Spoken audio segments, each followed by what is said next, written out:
बिस्मिल्लाहिर्रहमानिर्रहीम, अस्सलामुअलैकुम। पाकिस्तान मॉर्निंग में आपको खुशामदीद कहेंगे। मैं हूँ इशा अदनान और मैं हूँ मोहम्मद जुनेद हलीम। गुड मॉर्निंग, सुबह खैर। आज की आगाज़ की दिलचस्प खबर नाज़रीन ये है कि हज पे जो हुजाज कराम हैं उनके जाने का सिलसिला तो जारी है, लेकिन एक नौजवान है जिसका ताल्लुक़ है बेल्जियम से। उसने बहुत ही ज़बरदस्त कारनामा सर अंजाम दिया है, अपनी अकीदत और मोहब्बत का इजहार तो किया ही है, साथ में वो 4500 किलोमीटर का सफ़र तय करके 4500 किलोमीटर साइकिल चलाकर हज के लिए सऊदी अरब पहुंच गया है। इसका नाम है अंस अल जरकी ने रोज़े की हालत में यूरोप से ये सफ़र शुरू किया है। और जिस वक्त तमाम लोग रोज़े की हालत में होते थे, उस वक्त 26 साल अंस अल जरकी ने रोज़े की हालत में ये सफ़र शुरू किया रमज़ान मुबारक के अंदर। और 4500 किलोमीटर तक तवील सफ़र करने के बाद वो अब हुजाज कराम में शरीक हो चुका है, सऊदी अरब पहुंच चुका है फाइनली। और ईमान, अज़्म, जज्बा, ये सारी जो फीलिंग्स थी,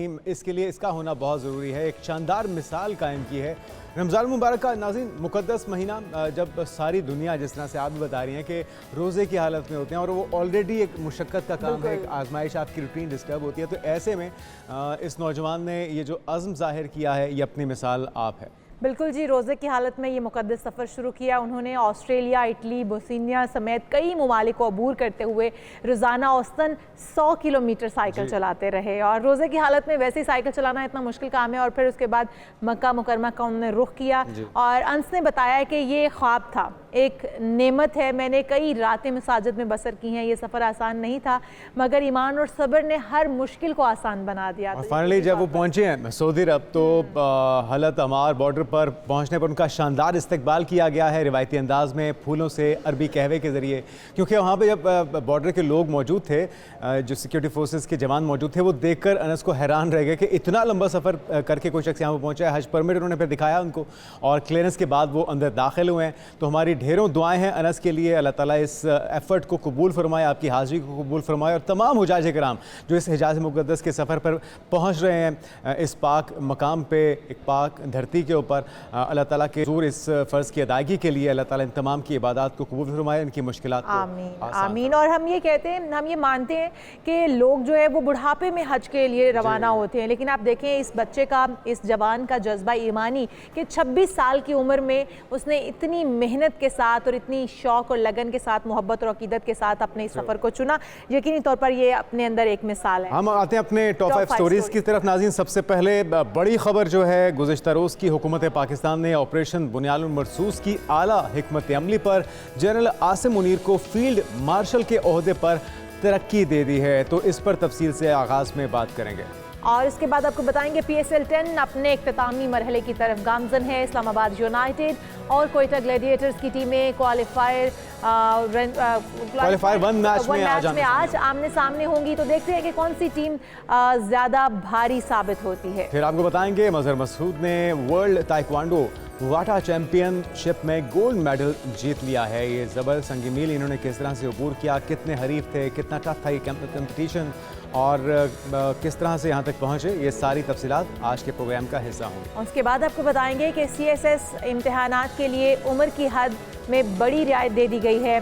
कितनी उम्र रखी गई है, इसके ऊपर भी तफसील से होगी बात। और आपको बताएंगे कि जंगली हयात की आबादी में 50 बरसों में 75% कमी वाक़ई हो गई है। WWF ने नई रिपोर्ट जारी कर दी है जो कि बहुत ही तशवीशनाक है। क्या अवामिल हैं जो कि जंगली हयात को मुतासर कर रहे हैं, इस पर भी आज बात करेंगे। लेकिन आगाज़ कर लेते हैं हुकूमत की तरफ से नाज़रीन। ऑपरेशन बुनियानुल मरसूस की आला हिकमत अमली बनाने पर army chief general Asim Munir को फील्ड मार्शल के ओहदे पर तरक्की दे दी है। वज़ीर आज़म शहबाज शरीफ की ज़ेर सदारत विफाकी काबीना का इजलास हुआ जिसमें यह अहम फैसला किया गया। बिल्कुल जी। एलामिया के मुताबिक विफाकी काबीना ने जनरल सैयद आसिम मुनीर को निशान इम्तियाज़ मिलिट्री को फील्ड मार्शल के ओहदे पर तरक्की देने की मंजूरी दे दी है। तो ऑपरेशन बुनियानुल मरसूस की आला हिकमत अमली और दुश्मन को शिकस्त फाश देने पर जनरल आसिम मुनीर को फील्ड मार्शल के ओहदे पर तरक्की दी गई है।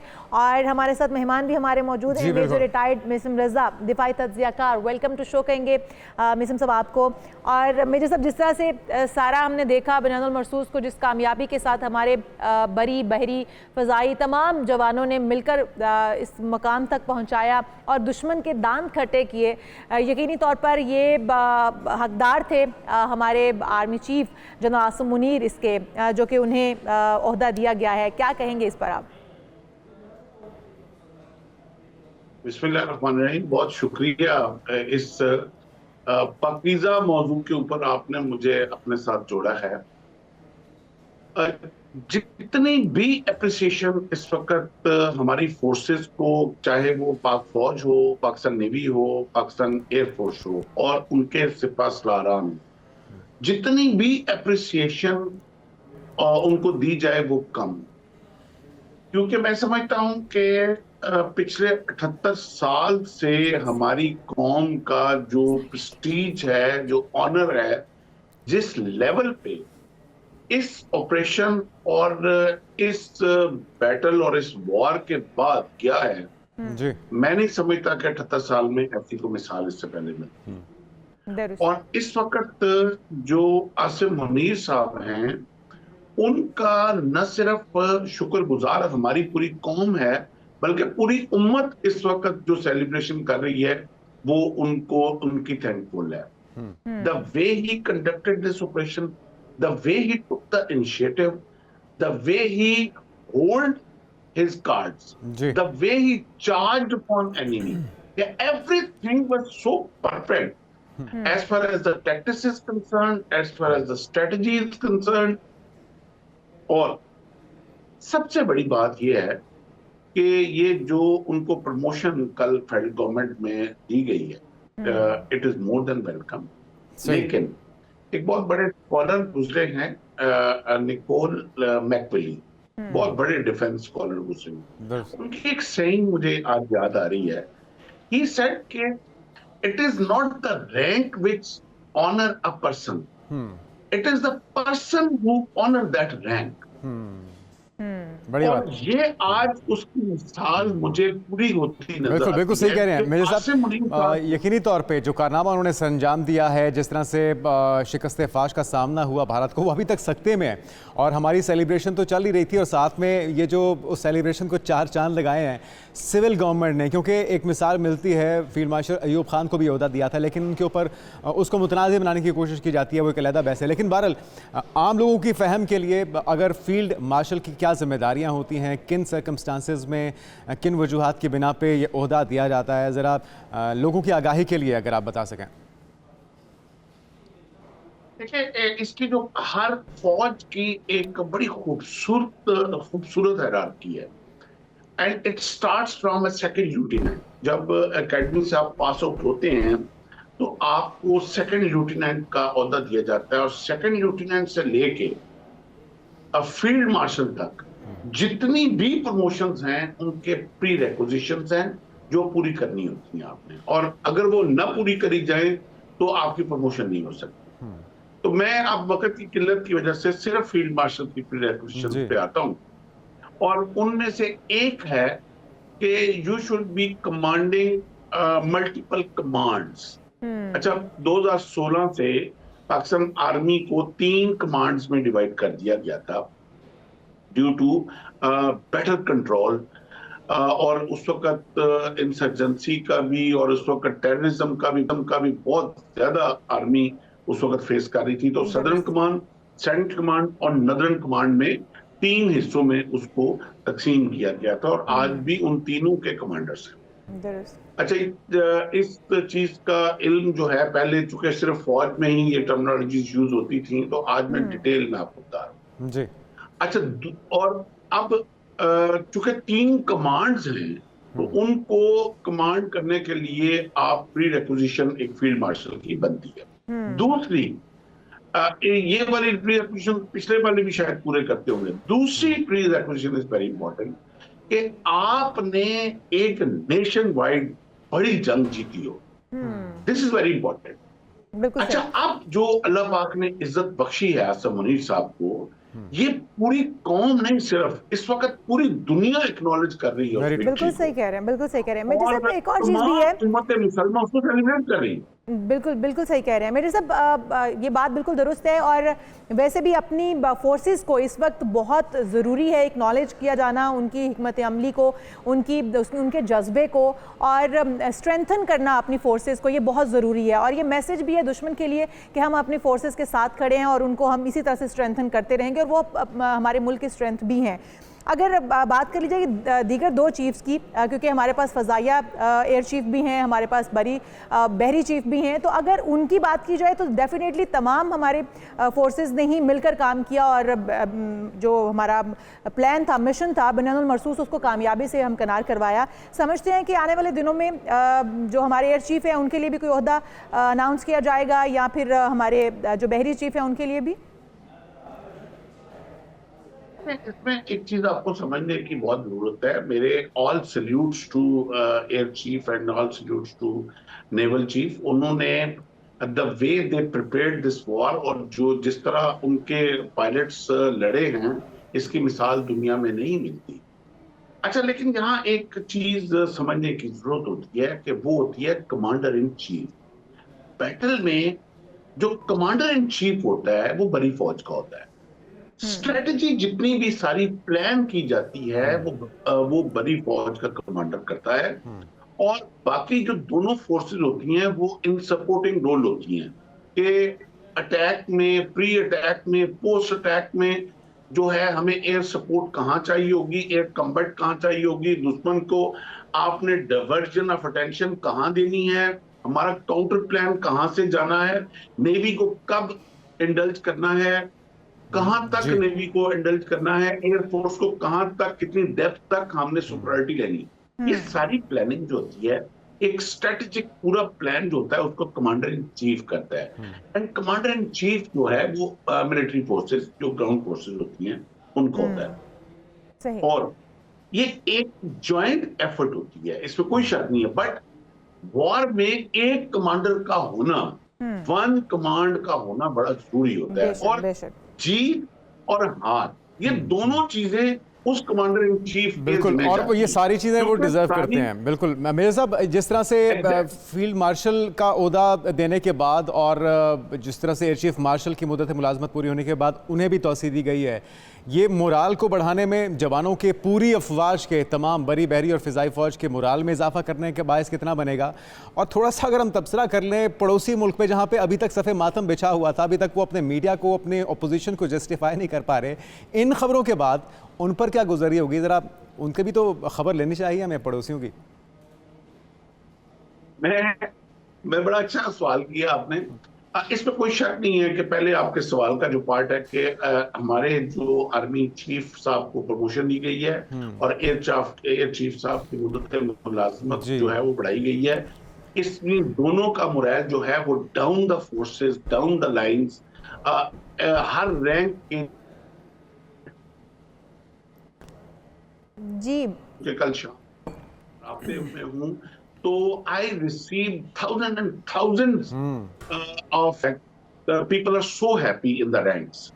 अच्छा, अब दूसरा जो पार्ट आपने जो बात की कि दुश्मन की सफों में इस वक्त देखिए, चूंकि दोनों कौमें जो हैं, क्या हिंदुस्तान की कौम है, क्या बात, दोनों क्रिकेट क्रेजी कौम है, तो मैं इसकी एग्जांपल क्रिकेट में दूंगा कि जब भी क्रिकेट का मैच होता है और मैच जब खत्म होता है तो ऐसा नहीं होता कि दोनों मुल्क उसको सेलिब्रेट कर रहे हैं। एक सेलिब्रेट करता है, एक man of the match declare होता है, प्रमोशंस होती हैं, चेक्स मिलते हैं, और दूसरी तरफ जो है रोना धोना और कप्तान की फरागत, प्लेयर्स को टीमों में से निकाला जा रहा होता है, घरों को आग लगाई जा। तो इस वक्त एग्जैक्टली वो समय है। Most of the senior ranks. लेकिन मेजर साहब थोड़ा सा यहाँ पर मैं अगर ऐड बीच में करना चाहूँ कि अगर हम देखें भारत का रवैया, तो भारत तो कुछ उलट ही हमेशा से करता चला आया। जिस तरह से अभिनंदन का वाकया हुआ था, अभिनंदन को उसके बाद अवार्ड से नवाजा गया और उसको सम्मानित किया गया वहाँ पर, जिस तरीके से वो अपने हार के आने वाले या अपने अरेस्ट हो जाने वाले एयरफोर्स के जवानों को जिस तरह से नवाजते हैं, नहीं लगता कि इस बार भी प्रमोशंस ही होंगी या फिर उनको एजाज़ से नवाजा जाएगा? क्योंकि वो तो हारने वालों को बल्कि ज़्यादा नवाजते हैं। बिल्कुल जी, अभिनंदन साहब को इन्होंने नवाजा था और उसके बाद क्या हुआ, 6 महीने के बाद उनको जबरी रुखसत कर दिया गया और घर भेज दिया, रिटायर कर दिया गया। ऐसा नहीं होता कि एक को जब नवाजा जाए और 6 महीने बाद उसको सजा के तौर पे घर भेज दिया जाए। उसकी फैमिली का एक सोशल मीडिया पे मैं अगले दिन पढ़ रहा था, उसका रोना बंद नहीं हो रहा था अभिनंदन की बीवी का, कि जो जुल्म उसके साथ किया गया है, कि इस वक्त पूरी एयरफोर्स की कोई फैमिली अभिनंदन की फैमिली के साथ बात तक नहीं करती। तो ये आर्टिफिशियल नवाजना जो होता है वो चंद दिन का होता है, कवर चला हंस की चाल अपनी भी भूल गया। अच्छा, दूसरी, अब इनके रैंक्स में जंग तो हम उसी दिन जीत गए थे जिस दिन इन्होंने अपना नदन कमांड का जो कमांडर था लेफ्टिनेंट जनरल कुमार, उसको इन्होंने रिमूव किया। हम जंग उस दिन जीत गए थे जिन्होंने एयर वाइस चीफ जो था, जिसने लिख के मिनिस्ट्री ऑफ डिफेंस में भेज दिया था कि हम पाकिस्तान एयरफोर्स के साथ नहीं लड़ सकते, उसको रिमूव कर दिया। जंग तो हम उस दिन जीत गए थे जिस दिन इन्होंने अपने इंटेलिजेंस चीफ को जबरी पोस्ट करके काला पानी फेंक दिया था। हम तो जंग लड़ने से पहले ही जीत चुके हुए थे, तो ये अब किसको नवाजेंगे? अच्छा, एक चीज बल्कि मेरे साहब दो सवाल आपसे और पूछना चाहूँगा। एक तो ये कि जिस तरह से हम देख रहे हैं उनके वज़ीर दिफा राजनाथ सिंह भी इस चीज़ का इजहार कर चुके हैं मुख्तलिफ मौक़ों पे, नरेंद्र मोदी भी, कि ऑपरेशन सिंदूर अभी रुका नहीं है, क्योंकि उनकी जो खिफ़त है, उनकी जो शर्मिंदगी है, उन्होंने फेस सेविंग कहीं ना कहीं से करनी है। तो इस बात के कितने इम्कानात हैं कि कोई और मिस एडवेंचर ना हो जाए? साथ में एक इल्ज़ाम जो लगाया जा रहा है अपनी नाकामी को छुपाने के लिए कि जी हमारी जंग तो पाकिस्तान से थी, लेकिन चूंकि चाइना इसके अंदर उनके साथ शामिल था तो इस वजह से उन्हें एज हासिल हो गया। तो इन दोनों चीज़ों को आप किस तरह से एक्सप्लेन करेंगे? ये हमारी गुड लक होगी कि अगर ये वाकई सिंसियरली ऑपरेशन सिंदूर को भी ना रोके, this will be our good luck. हम तो इसको रोकना ही नहीं चाहते थे। आपके बड़े आए जिनका बच्चा रोना शुरू हो गया था, तो उनके बड़ों ने आके जंग रोक दी कि हमारा बच्चा ज्यादा ना पिट जाए कि दोबारा खड़ा होने के काबिल ही नहीं आ रहे। हम तो इसको रोकना ही नहीं चाह रहे थे, हम तो अब भी नहीं रोकना चाह रहे थे। हमारी मंजिल तो बहुत आगे है, हमारी मंजिल तो उड़ी से और उधमपुर से भी आगे है। हम तो नहीं रोक, वी आर रेडी। आप नहीं रोकना चाहते, मोर देन वेलकम। सही, हमने तो पहले भी आपको कहा था कि आओ तो सही, और जब आए तो क्या हुआ फिर? तो अब फिर आओ, you are more than welcome. You will find us more prepared than previous one. दूसरी बात कि इनका जो मैना मानू वाली रट है ना, इसने भारत को डिसइंटीग्रेशन के दाने पे लाके खड़ा कर दिया। सच को छुपाने की जो इनकी खसलत है, इसने भारत को 16 हिस्सों में तोड़ दिया। आज इनके झूठ की वजह से खालिस्तान तहरीक को जितनी तकवीयत मिली है वो हिस्ट्री में इससे पहले नहीं मिली। आज जो कश्मीरियों का हौसला बुलंद हुआ है वो इससे पहले कभी बुलंद नहीं। अच्छा, दूसरी बात जो आपने की, चाइना की इन्वॉल्वमेंट। हाँ, पाकिस्तान के अंदर जो ड्रोन आ रहे थे वो जिनके ऊपर मेड इन इजराइल लिखा हुआ था, जो आज भी बिलालगंज में और कराची में बिक रहे हैं, वो चाइना। अरे तो हमने तो एक तीर में कई शिकार मारे। हमने सिर्फ बाहर, वो तो इजराइल तो बेचारा कोलैटरल डैमेज में मारा गया। जिसने पूरी हवा भरी हुई थी भारत के अंदर कि तुम सिर्फ एक दफा इनिशिएटिव लो। EW जो है वो मेरा बच्चा है, electronic warfare. I will take care of electronic warfare, we will jam Pakistani radars. हुआ क्या? जिस दिन 28 तारीख को राफेल 4 पेट्रोलिंग के लिए कश्मीर में आए हैं, पहले दिन उसी दिन 28 अप्रैल की बात कर, हमारे लोकल बने NRTC, ये चाइना तक तो पहुंचने के लिए they need thousands of years. हमारे लोकल इंडिजिनस NRTC के बने जैमर ने राफेल के सबसे महंगे रडार जैम कर दिए। ये मैं आपको पक्की खबर दे रहा हूं, और ये मैं पहले भी एक टीवी पे बैठ के आसपास शाजी साहबा की प्रोग्राम में मैं बोल चुका हुआ था, जिस पे बड़े लोगों ने ट्वीट किया बाहर से बैठ के, जो उनके पे रोल पे हैं। ये इस साहब को शायद एरोनॉटिक्स का पता नहीं, ये साहब 36 साल से सिर्फ एरोनॉटिक्स की डील कर रहा है। अभी भी वैलिड लाइसेंस है, मैं आर्मी मिलिट्री पायलट रहा हूँ, आज भी पायलट हूँ, मेरा वैलिड लाइसेंस है। अच्छा जी, NRTC के बने लोकल जैमर ने इनके RB2 रडार, जो $125 मिलियन का एक रडार है जो राफेल में लगा, जैम कर। इमरजेंसी लैंडिंग करनी पड़ी इनको श्रीनगर में उन जहाजों की। तो फिर मातम तो बनता है। उसी दिन जी समझ आ गया। बिल्कुल मेजर साहब सही कह रहे हैं आप, ये मातम बनता है और इसी वजह से उनकी बौखलाहट और उनकी परेशानी आया है। लेकिन बहरहाल हमारी तरफ से अपने आर्मी चीफ को, अपने एयर चीफ को इन एजाज़ात से नवाजा जाना, ये एक्नॉलेजमेंट है उस कामयाबी की, उस शानदार फतह की, जिसकी वजह से ये कौम इस वक्त आज़ाद फ़िज़ाओं में इत्मीनान के साथ सांसें ले रही है, अपनी ज़िंदगी गुजार रही है। और आइंदा भी दुश्मन ने अगर मैली तरफ देखा तो उसे मुँह दिखाने के काबिल नहीं छोड़ा जाएगा। इस चीज़ पहले भी वो मुंह दिखाने के काबिल नहीं रहे हैं और अपनी हिफ़्फ़त छुपाने के लिए आप तरह तरह के हीले बहाने जो है वो जड़ रहे हैं। बहुत शुक्रिया, दुनिया को हमारे साथ भी मौजूद थे। सेटिस्फाई करने की कोशिश कर रहे हैं। मेजर बहुत रिटायर्ड शुक्रिया। मैसम रजा साहब हमारे साथ मौजूद थे, आपका बहुत शुक्रिया सर। हम यहाँ पर एक ब्रेक शामिल करते हैं, आपकी हिम्मत जाएगा क्योंकि जब हम ब्रेक से वापस आएंगे तो बात करेंगे PSL मैचेस की। Stay with us.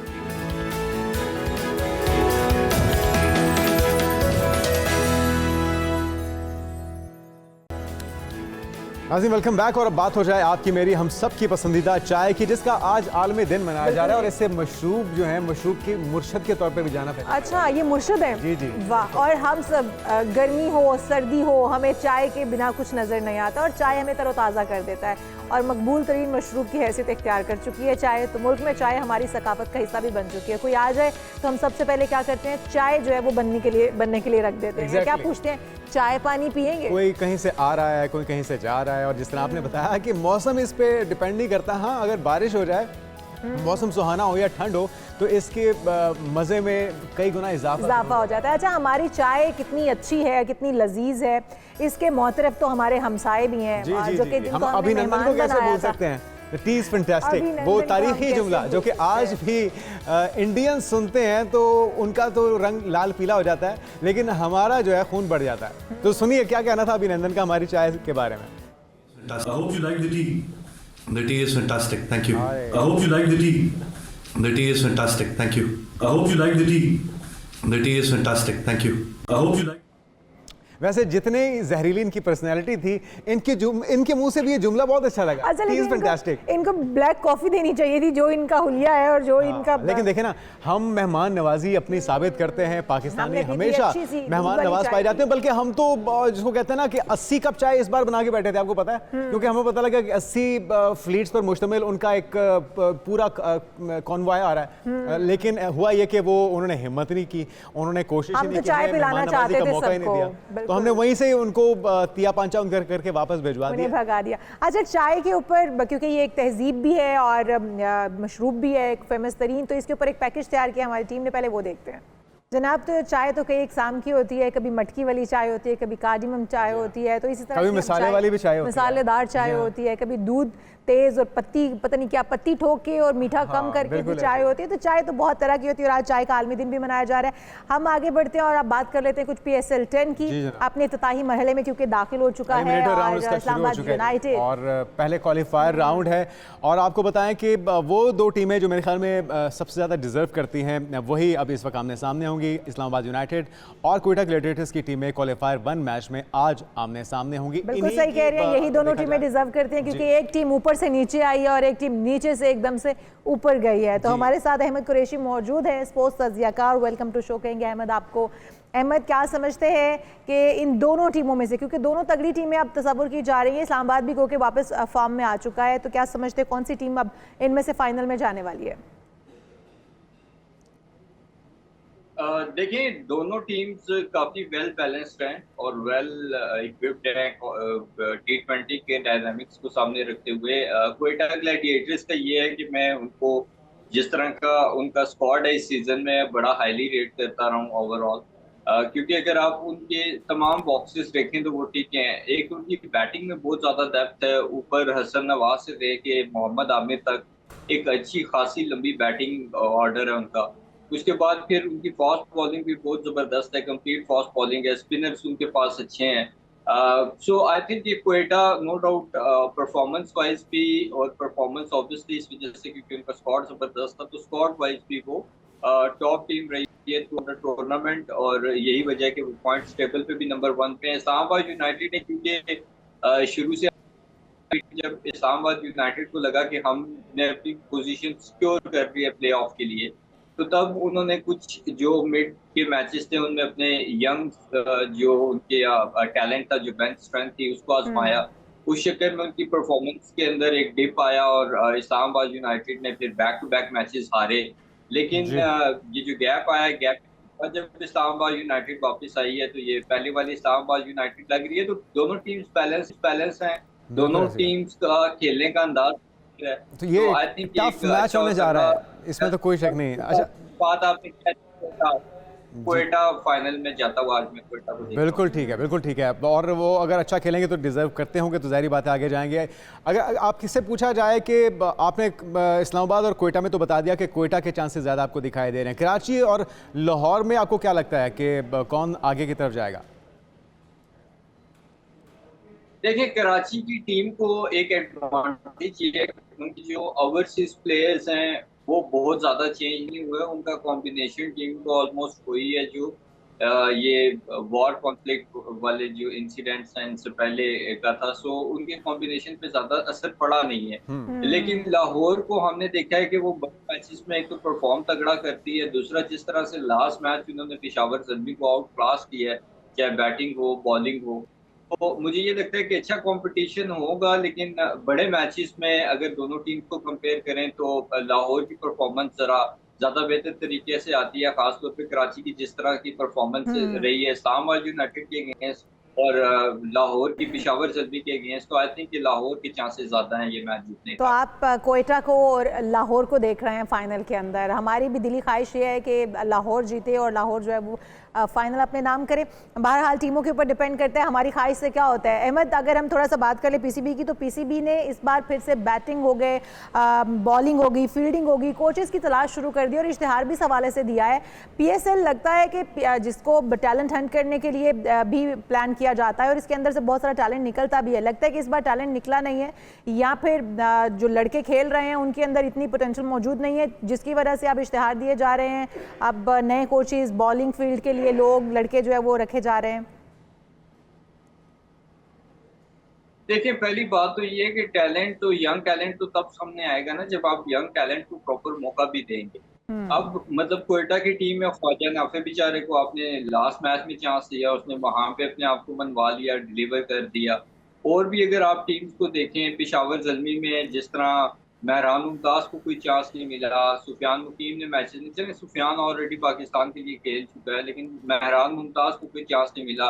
पेशावर की टीम का सत्यानाश हो गया, प्लेऑफ से बाहर हो गई, सब कुछ मंजूर था उनको, लेकिन उन्होंने ये गवारा नहीं किया कि हमारे पास स्पेशल स्पिनर्स हैं उनको खिला लें। सो इसी तरह बाकी भी इस्लामाबाद यूनाइटेड को मैं ये क्रेडिट देता हूँ कि उन्होंने अपने जो यंगस्टर्स हैं जो भी उनके स्क्वाड में उनमें से ऑलमोस्ट सबको मौका दिया है। तो जब तक आप मौका नहीं देंगे, जब तक आप उनको देखें, सिर्फ सिलेक्ट करना या स्क्वाड के अंदर लेके आना प्लेयर्स को बड़ी बात नहीं होती। जिस तरह से आप उनको स्क्वाड में लेके आते हैं उसी तरह से ये भी कंपलसरी होता है कि आप वो अपॉर्चुनिटी भी प्रोवाइड करें, क्योंकि अगर आप उनको खेलने का मौका ही दे रहे फिर तो उनको स्क्वाड में भी रखने का। अच्छा अहमद, आपसे एक हम जानना चाहेंगे जाते जाते, वक्त की कमी है, पीसीबी की तरफ से बांग्लादेश के खिलाफ भी 3 T20 मैचेस की सीरीज़ के लिए कौमी स्क्वाड का ऐलान कर दिया है। कितना ये तसल्ली बख्श स्क्वाड है और क्या पिछले गिले शिकवे दूर हो पाएंगे इस बार? देखें, अब बांग्लादेश के अगेंस्ट भी अगर गिले शिकवे नहीं दूर हो सकते हमारे, तो फिर मेरे ख्याल में युगांडा या नेपाल के साथ एक सीरीज रख लेनी चाहिए, शायद वहां पे कुछ हो सके। जो स्क्वाड की आपने बात की है, मेरे ख्याल में ठीक स्क्वाड है, बैलेंस स्क्वाड है। बाबर रिजवान नहीं है, होना भी नहीं चाहिए क्योंकि कोई परफॉर्मेंस नहीं है ऐसा। शादाब खान क्यों टीम में है और वाइस कैप्टन किस बेस पे है, ये मेरी समझ से बात है, क्योंकि लास्ट मैच में उसकी परफॉर्मेंस है। अगर आपने एक 2-2 मैचेस की बेस पे प्लेयर्स को लेके आना है तो फिर ऐसे तो बहुत सारे प्लेयर्स हैं। तो सलमान अली आगा कैसे कप्तान देख रहे हैं? आपने ये तो कह दिया बाबर और रिजवान को नहीं होना चाहिए था और वो टीम में नहीं है, लेकिन सलमान अली आगा को किस तरह का कप्तान देख रहे हैं? आई थिंक कि सलमान अली आगा एक बड़ा ब्रिलियंट कैप्टन प्रूव हो सकता है। ठीक है, न्यूजीलैंड के अगेंस्ट उस तरह के रिजल्ट नहीं आए, लेकिन न्यूजीलैंड की सीरीज एक टफ सीरीज थी। एक तो अवे सीरीज थी, फिर यंगस्टर्स का हमारा था। सो आई थिंक ये एक बेहतरीन मौका होगा सलमान अली आगा के लिए भी कि वो अपनी कैप्टेंसी को यहाँ पे मनवाएं। और मेरे ख्याल Salman Ali Agha is far more better than Shadab, Rizwan और बाबर आजम।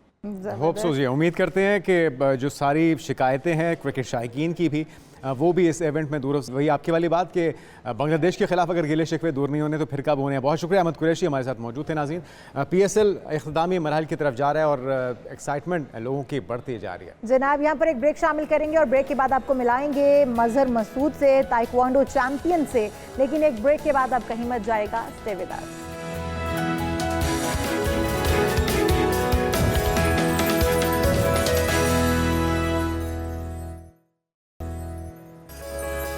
प्रोग्राम में एक बार फिर से आपको खुशामदीद कहते हैं और जनाब आपको लिए चलते हैं वज़ीरिस्तान, क्योंकि वज़ीरिस्तान से ताल्लुक़ रखने वाले हैं मजहर मसूद, जिनका शानदार कारनामा सामने आया है। पहले तो पाकिस्तान के जेट फाइटर की जुनेद बड़ी धूम थी और अब उसके बाद ताइक्वांडो फाइटर की धूम मच चुकी है। जनूबी वज़ीरिस्तान के मजहर महसूद पाकिस्तान की पहचान बन गए हैं जनाब।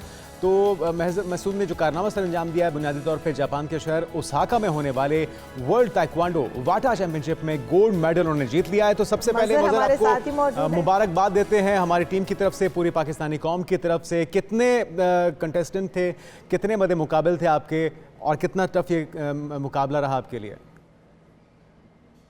जी थैंक यू सो मच। सबसे पहले तो वन न्यूज़ का मैं शुक्रिया अदा करता हूँ जिन्होंने मुझे मौका दिया अपनी आवाम से बात करने का। ये जो हमारा इवेंट था ये जापान में पूरे साल में एक दफ़ा होता है। 21 जिस तरह अभी इनकी सीरीज़ थी, ये पूरे साल में एक दफ़ा होता है और 100+ कंट्रीज़ जो हैं अराउंड द वर्ल्ड वो पार्टिसिपेट करती हैं। इसमें मेरी टोटल 3 फाइट थी, जिसमें सबसे पहली जो थी वो जापान के साथ थी, उसके बाद इंडिया के साथ थी, सेमीफाइनल था, और उसके बाद फिलीपींस के साथ जो था वो फाइनल था मेरा। अच्छा मजहर, आपने तीनों को चारों शाने चत कर दिया, जापान, फिलिपाइन और फिर भारत। और जापान और फिलिपाइन तो चलें ठीक है, समझ में आता है, लेकिन भारत तो बहुत तिलमिलाया होगा। भारत को हराने का अपना ही मजा है। जी वो अल्हम्दुलिल्लाह ये था कि उस टाइम जो था जो सिंतास मुआहदा था, उस टाइम हालात खराब हो गए। हमारा ये 25 अप्रैल से 27 अप्रैल के ना इवेंट था। ठीक ठीक। तो वो पहले से भी गुस्सा था और सारा ना सारा गुस्सा आपने वहीं पे उतार दिया। आपने साबित कर दिया कि जिस भी तरह से आएंगे भारत वाले हम छोड़ेंगे। हमारे तो जज्बात होते ही हैं क्योंकि हम तो मैच देख रहे होते हैं ना रिंग से बाहर। आपके भी रिंग में वही जज्बात होते हैं, मतलब कुछ ज्यादा ही गुस्सा होता है इंडियन अगर सामने मध्य मुकाबिल हो? जी जैसे आपने बात की, आपका गुस्सा तो हमारा डबल होता है ना। बिल्कुल सही। तो ये था 30 सेकंड्स में ना वो नॉकआउट हो गए थे। मेरे पास मेरा सामान भी नहीं था ना, वो इमिग्रेशन की उसकी वजह से एक बैग जो था मेरा वो कोच के साथ मतलब उन्होंने वापस भेज दिया था।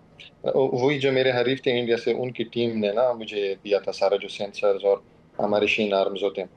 तो अल्हम्दुलिल्लाह उनके साथ फिर फाइट थी 30 सेकंड में, फिर नॉकआउट कर दिया। उसके बाद फाइनल था मेरा फिलीपींस। तो कौन सी मुल्क का या कौन सी टीम का फाइटर जो था वो ज़्यादा टफ टाइम दिया उसने आपको, ज़्यादा आपको मुश्किल लगा उसके साथ गेम खेलना? क्योंकि जापान था, फिर उसके बाद फिलिपाइन, फिर भारत, तो किसने ज़्यादा टफ टाइम दिया आपको? जी ऑब्वियसली जो फिलीपींस का था उससे जो मेरा फर्स्ट राउंड था वो मुझे उन्होंने बीट कर दिया था ना। तो उसके बाद जो कोच थे मेरे थाईलैंड से कोच आए हुए थे, तो उन्होंने कहा था आप स्ट्रेटेजी चेंज करके ना जो राइट साइड पे वो खेल रहे तो आप इसको ना लेफ्ट से काउंटर करें। तो वो जो था फिर उसके बाद 2 मैच जीत गया था। ताइक्वांडो के रूल होते हैं, अगर आप 2 राउंड जीत जाते हैं तो आप कंप्लीट जीत जाते हैं, अगर 1 राउंड हार जाते वो नहीं होता, क्योंकि टोटल 3 राउंड्स होते हैं। ठीक है। अच्छा मजहर ये बताएगा कि यकीनी तौर पे दुनिया के बेहतरीन फाइटर्स आपके मध्य मुकाबिल होंगे, ट्रेनिंग में एज किस चीज़ का आपको हासिल था? क्योंकि हम जितना जानते हैं हमें महदूद वसाइल के अंदर ज़्यादा से ज़्यादा मेहनत करके यहाँ तक पहुँचना पड़ता है, तो आपको भी फैसिलिटीज़ किस तरह की मुहैया थी? क्या हुकूमती कोई सपोर्ट भी थी और कितना टफ था फिर वर्ल्ड लेवल पे बेहतरीन प्लेयर्स के साथ मुकाबला करना? जी इसमें मैं ये ऐड करना चाहूँगा, मैं अपने फाइनेंशियल जो मतलब इशू उसके लिए मैं जॉब भी करता हूँ ना। मैं बेसिकली इंडस्ट्रियल इंजीनियर हूँ। नेशनल कंपनी इंटरलूप तो वो बहुत ज़्यादा सपोर्ट करती है इस सिलसिले में। जो भी मतलब या जो भी बाहर के कंट्रीज़ के साथ मतलब चैंपियनशिप्स होती हैं तो वही सपोर्ट करते हैं। जैसे कि हमारे फ्लेक्सिबल आवर्स होते हैं, जो मेरी 3 टाइम ट्रेनिंग करनी होती है तो उसमें वो मैं कर लेता हूँ। उसमें मतलब मुझे कोई इशू नहीं होता मॉर्निंग के सेशंस में, इवन तक कि जो जॉब आवर्स के दौरान। और मजहर आपने साबित कर दिया है कि हमारे पास टेक्नोलॉजी की कमी हो सकती है, वसाइल की कमी हो सकती है, लेकिन जज्बे की कमी नहीं है। वो हमारे कोई भी जवान है जो किसी भी मुल्क के मद्दे मुकाबिल जाता है, वो दिखा कर आता है कि पाकिस्तान के अंदर कितना टैलेंट और कितना पोटेंशियल मौजूद है और पाकिस्तानी क्या कर सकते हैं। यकीनी तौर पर इस फतह पे आपके घर वाले भी बड़े खुश होंगे। आगे के क्या प्लान्स हैं? जी बिल्कुल। पहले तो मैं एक चीज़ जिस तरह आपने कहा कि वसाइल की कमी और मतलब हमारे जैसे इंडिया राइवल है, अगर हम मिलिट्री की भी बात करें तो काफ़ी हमसे मजबूत है। मैं पहले यही सोचा करता था कि मतलब हमारी आर्मी कम है, उनकी ज़्यादा है, तो ये किस तरह ना हम, लेकिन अभी मैं देख लिया कि अगर आपका जज्बा हो जी तो चाहे अब काफ़ी सपोर्ट थी इवेंट में भी ना, इंडियंस काफ़ी थे, हमारे सिर्फ एक मैं ही था और मेरे साथ थाईलैंड के कोच थे, लेकिन अल्हम्दुलिल्लाह जब जज्बा हो तो सारा कुछ ना मतलब हो जाता है अल्लाह की आसान हो तरफ से। जाता है। बिल्कुल सही है। बिल्कुल। और जी। गोल्स क्या है, फ्यूचर के गोल्स क्या हैं, यूथ के लिए खासतौर पे मैसेज भी कोई दीजिएगा मजहर? जी, फ्यूचर में इंशाल्लाह एक तो 2 इवेंट्स आ रहे हैं, एक साउथ कोरिया में और यूएस में। ओके। उसमें इंशाल्लाह पाकिस्तान को रिप्रेजेंट करना है जी। और इसके अलावा जो 2028 ओलंपिक्स है उसके लिए भी इंशाल्लाह वर्किंग कर रहे हैं। तो उसमें भी ज़बरदस्त। इंशाल्लाह पाकिस्तान को रिप्रेजेंट करना है। फैमिली का तो कैसा और रिस्पांस ये रहा मज़हर इस सारे के ऊपर, क्योंकि जीत के ऊपर सबसे ज़्यादा फैमिली खुश होती है, पेरेंट्स खुश होते हैं, तो घर से किस तरह का रिस्पांस मिल रहा है अभी तक? प्रोटोकॉल ज़्यादा हो गया है? वो तो वो बिल्कुल तब काफ़ी खुश थे। अम्मी जो थी या बाकी हमारे घर वाले ना, तो वो नमाज़ें पढ़ रहे थे और उसके बाद नफ़ल काफ़ी दुआएँ कर रहे थे कि अल्लाह पाक इनको जीते। तो वो जिसके जब पीछे उनको माओ पता की चला दुआ तो हो वो कैसे हार सकता है? सामने फिर मद्दे मुकाबिल भारत हो, जापान हो या फिर फिलिपाइन हो। बहुत शुक्रिया मज़हर और बहुत सारी मुबारकबाद आपको। इसी तरह से चमकते रहिए, पाकिस्तान का नाम रोशन करते रहिए। हम यहाँ पर एक ब्रेक इश्यूज पे बात होगी, इस ब्रेक के बाद हमारे साथ रहेगा। Stay with us.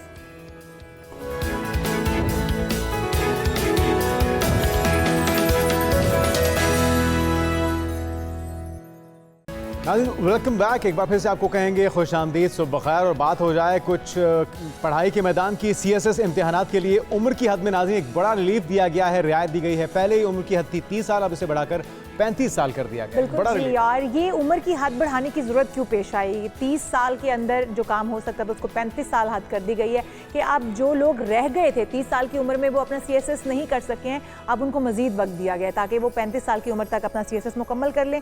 इसमें कितने मराहल होते हैं, कितने मार्क्स लेना ज़रूरी है, सब्जेक्ट्स क्या होते हैं, कितना मुश्किल ये CSS करना है। और वैसे तो मुकाबले का इम्तिहान कह दिया जाता है, लेकिन इसके अंदर कितने उम्मीदवार होते हैं जिनके अंदर से आपको कम्पीट करके ऊपर आना होता है। इस सब के ऊपर बात करते हैं। डॉक्टर अली शाह हमारे साथ मौजूद हैं, माहिर तालीम। वेलकम टू शो कहेंगे आपको।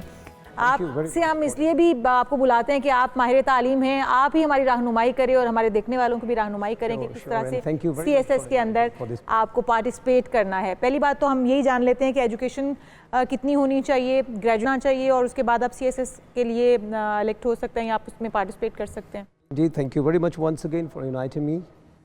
Basically CSS central service superior services जो है, सिविल सुपीरियर सर्विस, या तो इसको आप कह लें कि gateway to the career in the government of Pakistan. इसके लिए बहुत सारे लोगों का ड्रीम होता है कि हम 17 स्केल के ऑफिसर्स बन जाएं।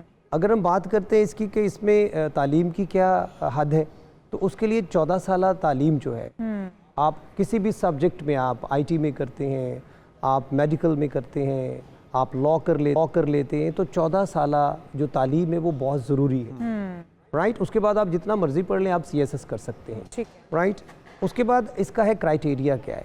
क्राइटेरिया से मुराद ये कि इसके पेपर्स कितने होते हैं। इसके बेसिकली 1200 नंबर के पेपर्स होते हैं। ठीक है। 600 नंबर के जो पेपर्स होते हैं वो कंपलसरी होते हैं, और 600 के आपके पास ऑप्शनल होते हैं। ऑप्शनल में आप कह लें कि एक रेंज ऑफ सब्जेक्ट्स है आपके पास। एक सब्जेक्ट के कितने मार्क्स होते हैं?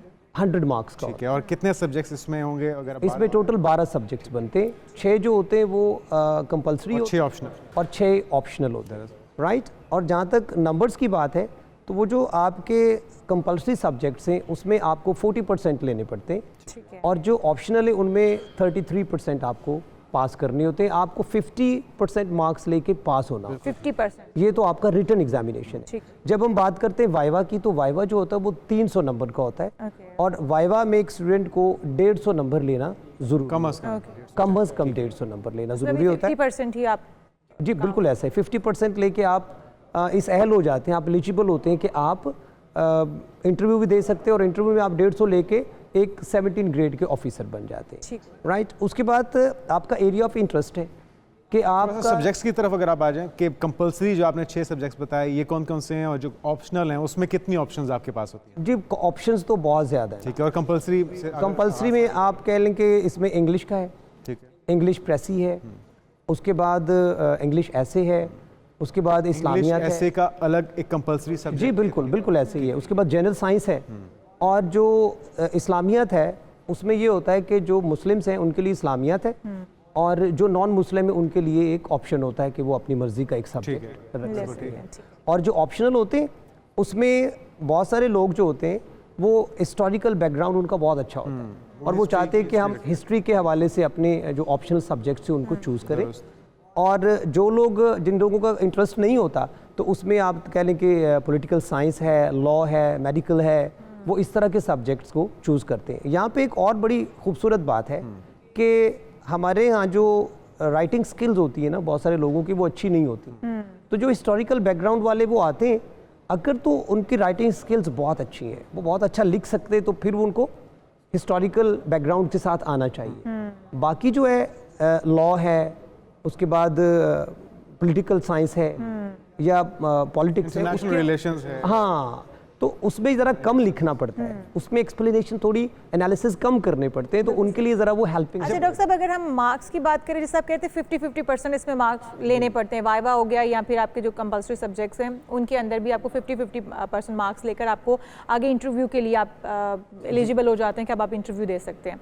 अगर हम पहले CSS के आगाज़ से पहले हम बात करें, आपने कहा कि आपको मैक्सिमम जो है वो 14 इयर्स डिग्री जो है वो आपके पास होनी चाहिए। आपने बैचलर किया हुआ है तो आप इसके अंदर आ सकते हैं, या मास्टर्स किया हुआ है, वॉट एवर, वो तो आप बैचलर कंपल्सरी है, यहाँ तक तो आपकी एजुकेशन होनी चाहिए, उसके बाद आप CSS में आ सकते हैं। बिल्कुल। तो CSS में आने के लिए आपके पास कितने मार्क्स, कितनी परसेंटेज होनी चाहिए तो आप CSS का आगाज़ कर सकते हैं, या फिर पासिंग मार्क्स भी अगर आप हैं तो भी आप CSS का? Not at all, not at all, that's really very important question. CSS के लिए सेकंड डिवीजन होना बहुत ज़रूरी है, at least second division. Third division तो कंसीडर, बिल्कुल बिल्कुल, third division is not considered I think eligible to CSS, right. तो उसके लिए मार्क्स का होना तो बड़ा ज़रूरी है। अगर आप अच्छे मार्क्स के साथ जाते हैं तो फिर तो सोने पे सुहागा होता है। ठीक है। हमारे यहाँ बेसिकली ना दो तरह के इंटेलेक्चुअल्स हैं, एक होते हैं टॉकेटिव इंटेलेक्चुअल और एक होते हैं प्रैक्टिकल इंटेलेक्चुअल। तो अगर हम मार्क्स की बात करें तो वो तो सेकंड डिवीजन है, लेकिन पास वही होते हैं जो प्रैक्टिकल इंटेलेक्चुअल्स होते हैं। जो टॉकेटिव इंटेलेक्चुअल्स होते हैं वो सिर्फ क्या करते हैं, वो फैमिली में बड़े फेमस होते हैं, वो किताबें लेके बैठे होते हैं, लेकिन वो चकमा दे रहे होते हैं।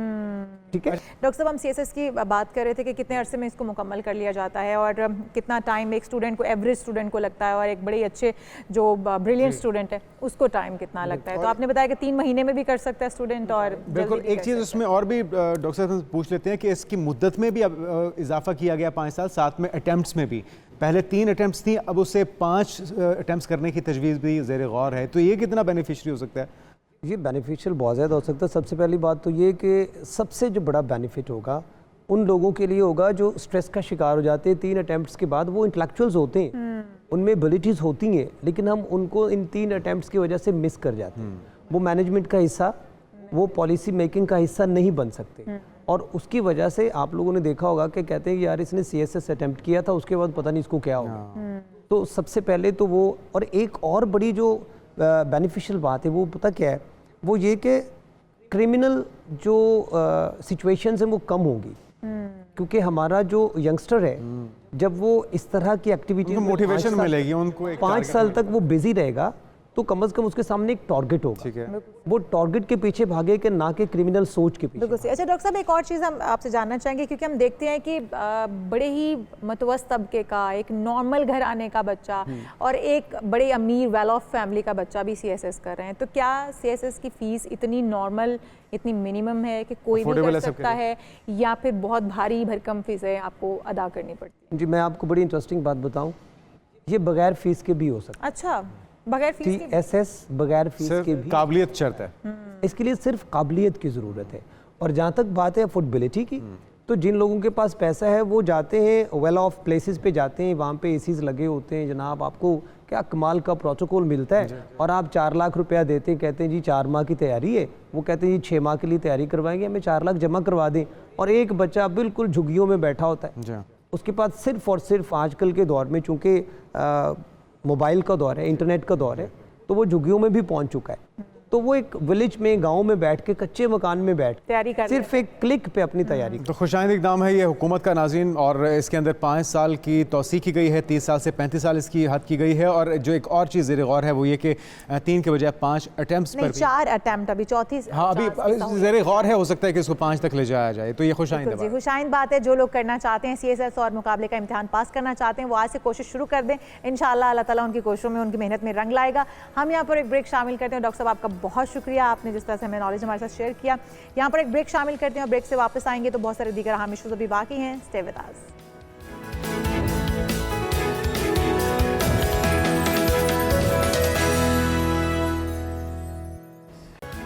प्रोग्राम में एक बार फिर से आपको खुश आमदीद कहते हैं जनाब। और अभी का जो हमारा टॉपिक है बहुत ही इंपॉर्टेंट है। थैलेसीमिया एक मौरूसी बीमारी है। जब बच्चे के जिस्म को खून यानी कि होमोग्लोबिन और सुर्ख सेल मुहैया नहीं हो पाते हैं तो उसकी वजह से वो प्रोटीन जिसे ऑक्सीजन को फेफड़ों के ज़रिए जिस्म में दौड़ाकर सांस लेने के काबिल बनाया जाता है, उसमें बच्चा नाकाम हो जाता है। फिर बच्चा नकाहत का शिकार हो जाता है। ये जो बच्चे की हालत है वो बिगड़ जाती है, नकाहत का शिकार होकर पीला हो जाता है। तो सुंदस फाउंडेशन इसके लिए एक पेश है, बहुत ही ज़बरदस्त उनके खदमात हैं। हम ना सिर्फ इस पर आज बात करेंगे उनकी काविशों पर, बल्कि उनकी तमाम एफर्ट्स को खिराज तहसीन भी पेश करते हैं। तो डॉक्टर अदनान गिलानी साहब, मेडिकल डायरेक्टर सुंदस फाउंडेशन, हमारे साथ मौजूद हैं। डॉक्टर साहब, वेलकम टू पाकिस्तान मॉर्निंग। ये जो थैलेसीमिया के मरीज़ हैं, बच्चे ज़्यादातर इसका शिकार होते हैं, एक तो ये कि इस मर्ज़ की वजूहात क्या हैं, किस तरह से इस पे काबू पाया जा सकता है, सुंदस फाउंडेशन कब से और क्या एफर्ट्स कर लिया है इन बच्चों के लिए? बिस्मिल्लाहिर्रहमानिर्रहीम। सबसे पहले तो आपका शुक्रिया कि आपने इतने इम्पॉर्टेंट टॉपिक को हाईलाइट किया। और जहाँ तक बात है थैलेसीमिया की, तो वो एक जेनेटिक डिसऑर्डर है जो कि जिसे हम आम ज़ुबान में मौरूसी बीमारी कहते हैं। वो पेरेंट्स से बच्चों में ट्रांसफ़र होता है। होता ये है कि 2 कैरियर या जिन्हें थैलेसीमिया माइनर भी कहते हैं, अगर आपस में शादी कर लें तो इस बात के 25% चांसेस हैं कि आने वाले बच्चे में थैलेसीमिया मेजर मुंतकिल हो सकता है। कज़न मैरिजेस में भी ज़्यादातर ऐसा कहा जा सकता है कि कज़न मैरिजेस, क्योंकि एक फैमिली में अगर कैरियर है तो हमारे यहाँ रिवाज है कि इंटर कज़न मैरिजेस ज़्यादा कॉमन है, तो फिर इसका मतलब है मल्टीपल कैरियर्स है। आपस में शादी करेंगे तो इस बात के 25% चांसेस हैं कि थैलेसीमिया मेजर आगे आ जाएगा। अब थैलेसीमिया मेजर आ जाएगा तो वो 4 से 6 माह की उम्र में उसको खून लगना शुरू हो जाएगा। और जिस तरह से पहले आपने बताया कि उसको खून लगने की वजह यह है कि उसके जिस्म में हीमोग्लोबिन जो है वो प्रॉपर तरीके से नहीं बन पाता, और फिर वो फॉर लाइफ दूसरों के खून के ऊपर डिपेंडेंट रहता है। हर 10 से 15 दिन के बाद एक यही हल है डॉक्टर साहब, खून तब्दील किया जाना, उसकी बॉडी को खून मुहैया किया जाना जिसकी वजह से उसकी ऑक्सीजन लेने के काबिल हो पाएगा, सांस ले पाएगा या जिंदा रह पाएगा, या कोई और तरीका इलाज भी पाकिस्तान में या दुनिया में इंट्रोड्यूस करवाया गया है जिसके तहत वो जिंदा रह सकता है? क्योंकि इतना ब्लड पूरा कर पाना भी किसी एक बच्चे के लिए मुश्किल काम है। जी बिल्कुल दुरुस्त फरमा रही हैं। ब्लड कलेक्शन जो है वो ऑल टुगेदर एक बहुत डिफ़िकल्ट सॉर्ट ऑफ फेयर है। ना तो कोई ऐसी मशीनरी है जो एक artificial single drop of blood भी बना सके। ह्यूमन बॉडी में ही बनता है, टूटता है, दोबारा फिर बन जाता है। अब इन मरीज़ बच्चों का जो परमानेंट क्योर है that is bone marrow transplant.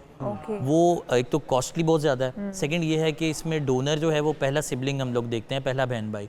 उसमें ये है कि 80% 70 to 80% वो मैच ही नहीं हो पाता है। अब अगर आप उसकी फिर बोन मैरो ट्रांसप्लांट की कॉम्प्लिकेशंस इतनी ज़्यादा हैं कि अगर आप उसको ऑप्ट भी करते हैं तो कई ऐसे पेरेंट्स हैं जो जानते बूझते हुए कॉम्प्लिकेशंस को देखते हुए अपने उस बच्चे को ट्रांसफ्यूजन पे रखते हैं कि उसको साफ़ और सेहतमंद खून लगता रहे और हमारे सामने ज़िंदा चलता रहे, रादर कि उसको बोन मैरो ट्रांसप्लांट की कोई ऐसी कॉम्प्लिकेशंस हो जाएं और उसके बाद उसकी डेथ ना हो जाए। बिल्कुल सही। तो इस चीज़ को देखते हुए लोग फिर टेम्परेरी जो ट्रीटमेंट है जिसमें यानी ब्लड ट्रांसफ्यूजन है उसको ज़्यादा फोकस करते हैं। अब हम आ साहब जाते हैं ये भी सुंदस हम करते हैं, फाउंडेशन हाँ, के सुंदस ऊपर। फाउंडेशन की जो काविशें हैं वो यकीनी तौर पे काबिल सताइश हैं। कितने मराकज़ अब तक हैं, कब से सुंदस फाउंडेशन अपनी खदमात सर अंजाम दे रहा है और किन किन बीमारियों का इलाज आप कर रहे हैं? 1998 से हमने स्टार्ट लिया था। 22 रमज़ानुल मुबारक और गुजरांवाला हमारा पहला सेंटर था। बेसिकली सुंदस हमारी पहली थैलेसीमिया की मरीज़ा थी, उसके नाम से हमने सुंदस फाउंडेशन स्टार्ट किया। आज इस मुल्क में तकरीबन हमारे 11 ब्रांचेज़ हैं जो काम कर रही हैं ऑल ओवर पाकिस्तान। लाहौर के अलावा गुजरांवाला है, गुजरात, सियालकोट, वज़ीराबाद, हाफजाबाद, फैसलाबाद, इस्लामाबाद, कराची, इन सारी जगहों पे सेंटर्स काम कर रहे हैं। और तकरीबन हमारे पास 8000 के करीब रजिस्टर्ड केसेस हैं जिनको हम ना सिर्फ ब्लड प्रोडक्ट्स बल्कि इसके साथ जितनी भी ट्रीटमेंट की फैसिलिटीज़ हैं, मेडिसिन हैं या और मामलात हैं, टेस्ट हैं, वो सब कुछ फ्री ऑफ चार्ज प्रोवाइड कर रहे हैं। अच्छा, आप तो फ्री ऑफ कॉस्ट चार्ज नहीं करते हैं, उन पेशेंट्स को फ्री ऑफ कॉस्ट ट्रीटमेंट दे रहे हैं, लेकिन जाहिर है इसके ऊपर एक अच्छा खासा खर्चा आता होगा। तो सुंदस फाउंडेशन के अखराजात किस तरह से चलते हैं? लेकिन बेसिकली तो हमारा एक बजटिंग होती है और बजटिंग होती है थ्रू ज़कात होती है। आज रमज़ान रमज़ान में लोग ज़कात देते हैं और पूरा साल भी ज़कात देते रहते हैं। जैसे आप सबको पता है कि पाकिस्तान चैरिटी के मामले में दुनिया में सबसे आगे है।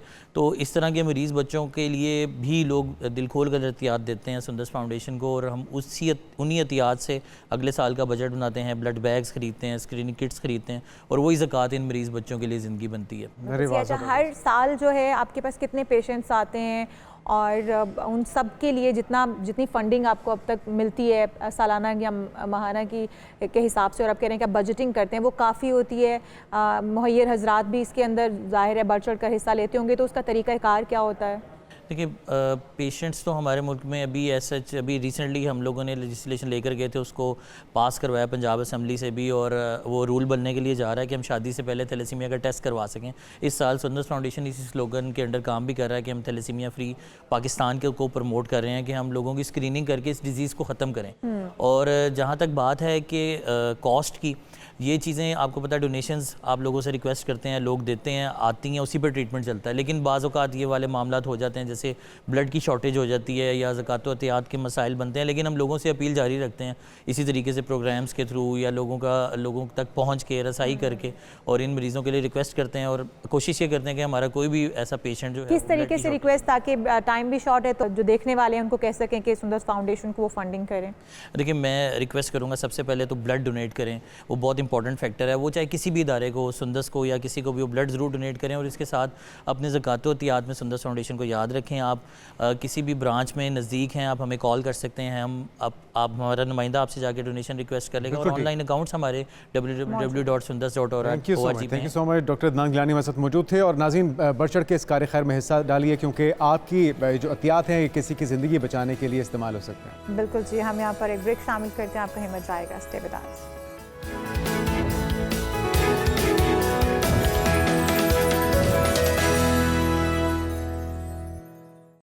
प्रोग्राम में एक बार फिर से आपको खुशामदीद कहते हैं और बात करते हैं जंगली हयात की, जो कि इसके मुताबिक एक आलमी इदारे वर्ल्ड वाइल्ड लाइफ फंड की WWF की एक रिपोर्ट आई है, जिसके मुताबिक जंगली हयात की आबादी में गुज़श्ता बरसों में 75% कमी, 50 सालों में 75% कमी वाक़ई हो जाना, ये बहुत ही अलार्मिंग है।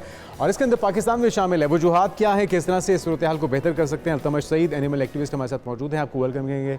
अल्तमश भाई, वजूहात क्या हैं? ये इतनी तेज़ी से इतनी तबाहकुन जो कमी आ रही है जानवरों की तादाद में, इसके अंदर क्या क्या अवामिल शामिल हैं? इसमें मैं बस एक छोटी सी चीज़ पहले ऐड करूंगा कि ये जो WWF की रिपोर्ट है ग्लोबल है, ये हर 2 साल बाद आती है। तो लास्ट 2022 के स्टेटिस्टिक्स से तब लिखा था कि 69% लॉस हुआ है। तो अब इसमें हैरानकुन बात, लॉस बढ़ गया बहुत ज़्यादा, 2 साल में 6% और लॉस हो गया। That is a lot actually. तो मैं इसको वाज़ेह करना चाहता था। उसकी काफ़ी वजूहत होती हैं। One of them is climate change. अब बायोडाइवर्सिटी का जो रिलेशनशिप है, फॉर एग्जांपल हनी बीज जो होती है, उनकी पॉपुलेशन है, वो बहुत इंपॉर्टेंट है पॉलिनेशन के लिए। अगर उनकी पॉपुलेशन इम्पैक्ट होती है because of climate change, high temperatures, तो आपकी जो फॉरेस्ट्री है वो सारी इम्पैक्ट होती है। तो अगर फॉरेस्ट लेयर आपकी कम हो जाए, आपके वेटलैंड्स कम हो जाएं क्योंकि पॉलिनेशन नहीं हो रही, तो वो कार्बन को अब्जॉर्ब नहीं कर पाती। कार्बन अब्जॉर्प्शन बहुत इंपॉर्टेंट है, फॉरेस्ट का बहुत बड़ा रोल है, हमारे एक्वाटिक स्पीशीज़ का भी काफ़ी रोल है उसमें। तो उनको प्रिजर्व अगर आप नहीं करते तो it's a dual effect. Climate change biodiversity को इम्पैक्ट करता है और बायोडाइवर्सिटी क्लाइमेट चेंज कॉज करती है। अच्छा, हम it's a spiral link. Altamash, हम जो ऑलरेडी क्लाइमेट चेंज का शिकार हैं और उसके अंदर फिर जंगली हयात का भी कम हो जाना, जंगली हयात का कम हो जाना कितना नुकसानदेह है हमारी इंसानी आबादी के लिए या हमारे इंसानी बका के लिए, इंसानी बका के लिए? क्या समझते हैं इसका कोई नुकसान भी है, कोई साइड इफेक्ट्स हैं अगर जंगली हयात कम होते जा रहे हैं तो? बिल्कुल। सो जंगली हयात का जैसे एक बहुत बड़ा रोल होता है इकोसिस्टम्स के साथ इंटरेक्शन में। मैंने आपको सिर्फ हनी बीज की बात की, अब बात करते हैं आपके स्नो लेपर्ड्स की बात कर लेते हैं इन द नॉर्थ। उनका एक बहुत बड़ा रोल है पॉपुलेशन कंट्रोल में, स्पीशीज़ के लेवल में। दूसरा, उसी के साथ साथ आप डॉल्फिन्स की बात कर लें, आपके जो फ्रेश वाटर स्पीशीज़ है, उसका अपना अलग रोल है क्योंकि वो इकोसिस्टम को प्रिजर्व करता है, अपने छोटे स्पीशीज़ को वो हंट करता है। तो रिलेशनशिप उनका रहता है हमेशा कि पॉपुलेशन बाकी एनिमल्स की भी कंट्रोल लें, क्योंकि अगर आपका टॉप प्रेडेटर कम हो जाता है तो नीचे वाली पॉपुलेशन बढ़ जाएगी, तो वो उसका इम्पैक्ट होता है। दूसरा ये है कि अगर उनको डिजीजेस हों जिसका रिस्क बहुत ज़्यादा है, ह्यूमन ज़ूनोटिक डिजीज होने का चांस भी बहुत ज़्यादा है। Covid was a good example. अच्छा अल्तमश भाई, ये हमें पता लग गया, अवामिल तो आपने बता दिया कि किस वजह से इतना नुकसान हो रहा है, तो अब कलेक्टिवली और इंडिविजुअली क्या क्या काम हमें करने होंगे इस सूरत हाल को बेहतरी की तरफ ले जाने के लिए? पहले तो आई थिंक हमें लीगल पॉलिसीज़ पे बनाने की बहुत ज़्यादा ज़रूरत है। अभी गवर्नमेंट ने अमेंडमेंट्स लेके आए थे 2025 में, जनवरी में, जो कि बहुत अच्छी थी। पर लेकिन उसमें कुछ एडिशंस करने की बहुत ज़्यादा ज़रूरत है।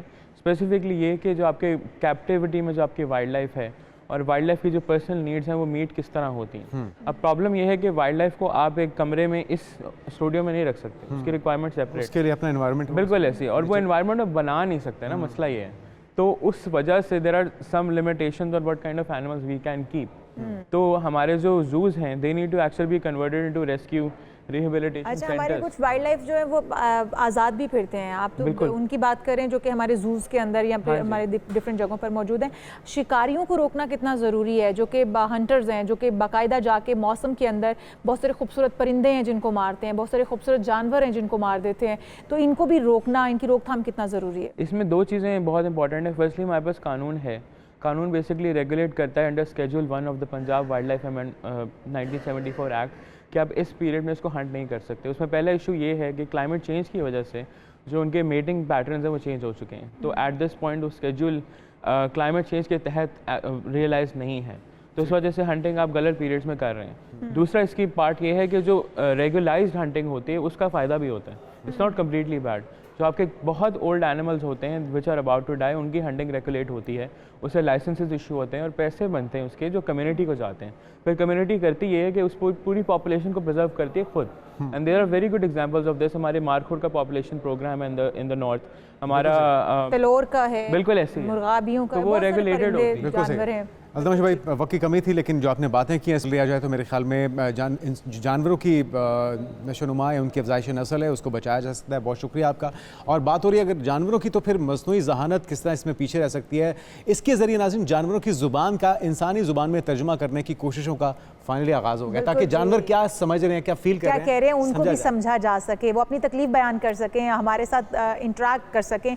और अगर हम बात करें कुछ पहले की, तो रसूल पाक सल्लल्लाहु अलैहि वसल्लम जानवरों की ज़बान को समझते थे, उनकी बातों को समझते थे। बहुत सारे हमारे सहाबा ऐसे थे जो कि जानवरों की बातों को, हज़रत सुलेमान, हज़रत दाऊद की मिसाल हमारे पास मौजूद है। कई वाक़यात में पालतू जानवरों के मालिक अपने जानवर के एहसासात को समझते हैं और उनसे इशारों की ज़ुबान में बातें भी करते हैं। मगर अब ये बातें हुई पुरानी, क्योंकि AI के ज़रिए अब जानवरों की ज़ुबानों का इंसानी ज़ुबान में तर्जुमा किया जा सकेगा जनाब। अब आप उर्दू ज़बान में, इंग्लिश ज़बान में, डिफरेंट लैंग्वेजेस में आप समझ पाएंगे कि आपका जानवर जो है वो आपके साथ किस तरह की बात करना चाह रहा है, आपको क्या समझाने की कोशिश कर रहा है। प्रोग्राम का वक्त खत्म हो चुका है, हमें दीजिए इजाज़त, कल आपसे फिर मुलाकात होगी। अल्लाह हाफ़िज़।